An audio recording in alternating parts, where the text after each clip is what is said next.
পশ্চিমবঙ্গের মুখ্যমন্ত্রীর কড়া নির্দেশের কারণে সিদ্ধান্ত হয় কোনোভাবে ভিন রাজ্যে আলু রপ্তানি করা যাবে না। এর ঠিক পাল্টা হিসেবে ঝাড়খণ্ডের বাসিন্দারা বাংলার কোনো সবজি ঝাড়খণ্ডের ভেতরে প্রবেশ করতে দেবেন না।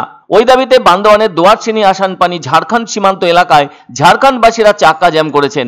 ফলে শুক্রবার ভোর থেকে বাংলার বিভিন্ন এলাকার সবজি বিক্রেতা থেকে শুরু করে ঠিকা শ্রমিক সহ সাধারণ মানুষ সকলেই আটকে পড়েছেন ওই সীমান্তের কাছে। তারা কোনোভাবেই ঝাড়খণ্ডের ভেতরে প্রবেশ করতে পারছেন না।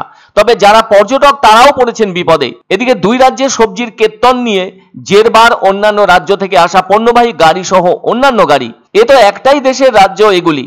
এ ধরনের রেষারেষিতে তো সমস্যা বাড়বে বই কমবে না। আর বান্দোয়ানের দোয়ারচিনি তো অপূর্ব প্রাকৃতিক সৌন্দর্যের লীলাভূমি। ওখানেও ভ্রমণ পিপাসুরা ঘুরতে আসেন ভিন রাজ্য থেকে। মন মাতানো প্রাকৃতিক চিত্রপট দেখে চোখ জুড়িয়ে যায়। তাছাড়া মোদ্দা কথা হলো, এক রাজ্যের সবজি সহ অন্যান্য সামগ্রী অন্য রাজ্যে যাবে, সেটাই তো স্বাভাবিক। কখনো কখনো যদি বেড়ি পড়ানোর মতো অবস্থা সৃষ্টি করা হয়, তাহলে আরেক প্রতিবেশী রাজ্যের বাসিন্দাদের মনে দুঃখ লাগাটাই স্বাভাবিক। পুরুলিয়া জেলার ভেতরে থাকা দোয়ারচিনিতে যারা গিয়েছেন তারাও বলে থাকেন বারবার যাওয়া যায় ওখানে। সে যাই হোক, এদিকে সবজি নিয়ে এমন অদ্ভুত আচরণ প্রতিবেশী রাজ্যের সাথে বেমানান বলে মনে করছেন অভিজ্ঞজনেরা। অন্যদিকে বাংলার সবজি বিক্রেতা থেকে শুরু করে ঠিকা শ্রমিক সহ অন্যান্য সাধারণ মানুষদের ঝাড়খণ্ডে প্রবেশ করতে না দেওয়ার কারণে পাল্টা প্রতিবাদে বাংলা ঝাড়খণ্ড সীমান্ত এলাকার দোয়ারচিনি রাস্তা আটকে বিক্ষোভ দেখাচ্ছেন বাংলার মানুষজন। বাংলা সরকার ভিন রাজ্যে আলু রপ্তানি রুখতে তৎপর হয়েছে। সম্প্রতি রাজ্যের কৃষি বিপণন মন্ত্রী জানিয়েছেন, আলু ব্যবসায়ীদের একাংশ রাজ্য সরকারকে অন্ধকারে রেখে বাংলাদেশেও আলু রপ্তানি করেছে। নভেম্বর মাসেও এমন ঘটনা ঘটেছে বলে অভিযোগ উঠেছে। আর সেজন্য বাংলার সমস্ত বাজারে আলুর দাম দারুণভাবে বেড়েছে। কেননা এমনিতেই একদিনে বাংলার মানুষদের জন্য আলুর প্রয়োজন হয়ে থাকে 18,000 মেট্রিক টন। এর মধ্যে শুধুমাত্র কলকাতাবাসীদের জন্য প্রয়োজন হয় 5,000 মেট্রিক টন। তবে এই ডিসেম্বর মাসে প্রত্যেকটি বাজারে কাঁচা সবজির যোগান বেশি থাকায় আলুর চাহিদা কিছুটা কমের দিকে।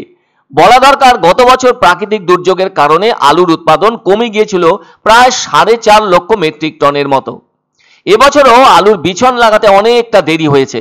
ফলে নতুন আলু উঠতে কম করে 3 সপ্তাহের মতো সময় লাগবে। তাই বাংলার আলু ভিন রাজ্যে যাচ্ছে কিনা সে ব্যাপারে তদারকি করতে খোদ ময়দানে নেমেছিলেন কৃষি বিপণন মন্ত্রী গত মঙ্গলবারও। কিন্তু এদিকে ঝাড়খণ্ডের ভেতরে বাংলার আলু যাচ্ছে কিনা তার তদারকিতেও কড়া মনোভাব দেখাচ্ছেন মুখ্যমন্ত্রী মমতা বন্দ্যোপাধ্যায় বলে অভিযোগ। অনেক দিন থেকেই বাংলার আলু ভিন রাজ্যে পাঠাতে পারছেন না আলু ব্যবসায়ীরাও।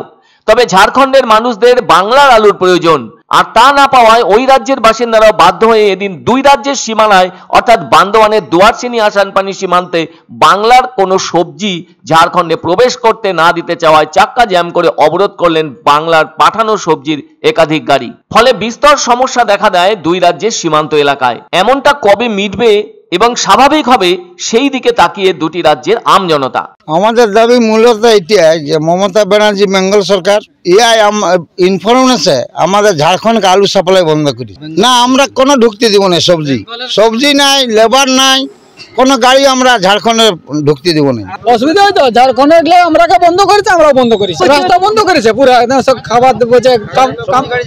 আমরা গরিব মানুষ যে জামশেদপুরে কাজ করতে যাই, লেকিন মাঝে রাস্তা বন্ধ হয়ে গেছে। মানে ঝাড়খণ্ডের বর্ডারের লোকগুলো আলু হয়তো এখানে বেঙ্গল থেকে যেতে দিচ্ছিল না, তারা বন্ধ করেছে তার কারণে। ধামাকা ধামাকা ধামাকা, সানরাইজ মার্বেলের নতুন শোরুম শীঘ্রই আসতে চলেছে জলপাইগুড়ি গৌরীয় মঠের পাশে নতুন করলা সেতুর কাছে। এখানে পাবেন আধুনিক টাইলসের রকমারি সম্ভার। এক অন্য অনুভূতির স্পর্শ পাওয়া যায় রয়কো ব্র্যান্ডের গেঞ্জি ও জাঙ্গিয়ায়। তাই ছোট বড় সবার পছন্দ রয়কো গেঞ্জি ও জাঙ্গিয়া। প্রস্তুতকারক জয়মনি হোশিয়ারি, কলকাতা। আনন্দ সংবাদ, আনন্দ সংবাদ। 30 বছরের নির্ভরযোগ্য প্রতিষ্ঠান ইন্দ্রমণি রাইস মিল। আমাদের কয়েকটি জনপ্রিয় ব্র্যান্ড হলো তাজ, বরলি, খুশি ইত্যাদি। আমাদের factory outlet CG trading company, Dinbazar, axis ব্যাংকের পাশে, জলপাইগুড়ি। এখানে সুলভ মূল্যে গুণগত মানের সব ধরনের চাল পাওয়া যায়। Phone number 9547029475। পছন্দসই সেরা খাবার খেতে হলে সোজা চলে আসুন রুচিসম্মত আধুনিক মানের রেস্টুরেন্ট রাজদরবারে। কেননা এখানেই আপনারা পাবেন ভোজনের রাজকীয় অনুভূতি। শুধু পুজোর সময় নয়, সারা বছরই রকমারি খাবার সরবরাহ করাই এই রেস্টুরেন্টের আভিজাত্য। আমাদের ঠিকানা রাজদরবার, রাহুতবাড়ি, বাবুপাড়া, জলপাইগুড়ি।